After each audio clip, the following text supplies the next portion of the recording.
আমরা যখন ছোট ছিলাম তখন এই খেলাটার নাম হচ্ছে আমাদের এলাকায় বলতো বদন খেলা। তো ছোটোকালে আমরা এই খেলাটা প্রচুর খেলতাম। দেখা যাচ্ছে যে যখন ছোট ছিলাম তখন তো আর আমাদের মতো এই সময়ের মতো ইন্টারনেট, টেলিভিশন এরকম ছিল না। তো আমরা সকালে ঘুম থেকে উঠেই এই বদন খেলা খেলতাম। তারপর আবার স্কুলে যখন যেতাম, স্কুলেও ওই স্কুলের মাঠে এরকম কোট কাটা থাকতো, তো আমরা খেলতাম, বদন খেলতাম। এমনও আছে যে আমরা স্কুলে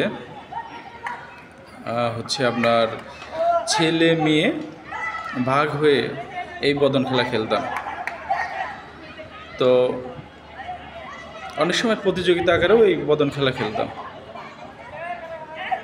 আজকে অনেক দিন পর, প্রায় অলমোস্ট 15-20 বছর পর এই খেলাটা দেখলাম, তাও ঢাকার বুকে। খুবই ভালো লাগলো খেলাটা দেখে। মনে হচ্ছে আমি যাই, সাথে অ্যাটেন্ড করি। আসলে শৈশব তো অনেক কিছু মিস করেছি আমরা। বদন খেলা, লুকোচুরি খেলা, তারপরে হচ্ছে পলান্টু বলতো যে খেলাগুলো আঞ্চলিক ভাষায়, আসলে সেই খেলাগুলো হারিয়ে গেছে। এখন দেখছি যে আজকে হঠাৎ তারা খেলছে, খুব ভালো লাগছে। এই খেলা সাধারণত এখন আর দেখা যায় না।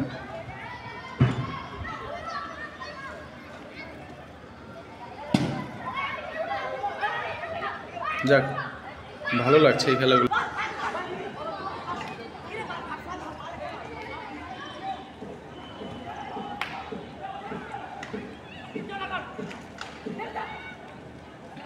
খুব চমৎকার খেলা।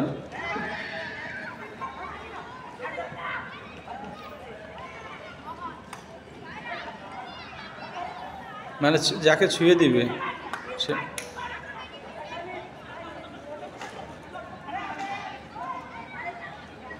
এই যে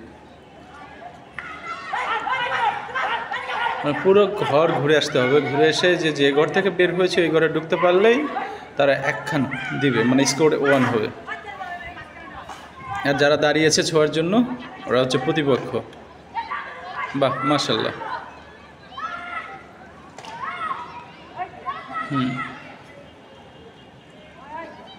ব্লক করে দিয়েছে। এখন ওরা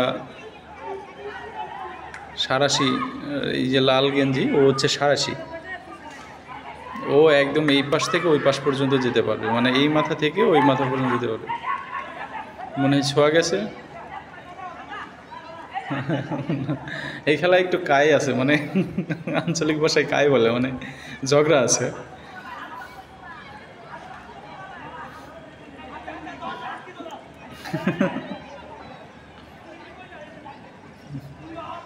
ছোটোকালে আমার চাচাতো ভাই সুমন, তারপরে সবুজ, সুজন, আমি, মামুন অনেকেই খেলতাম।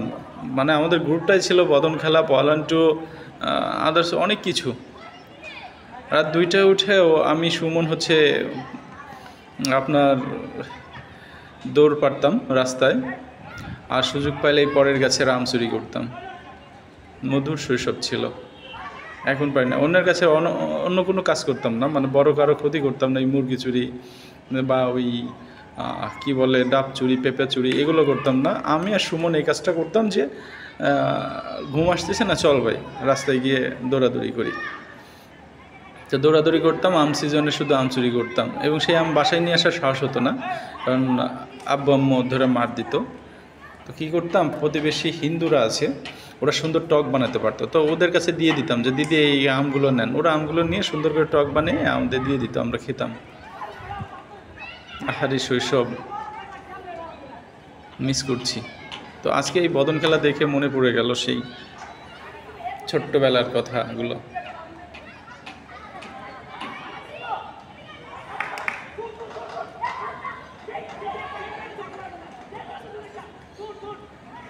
Yeah.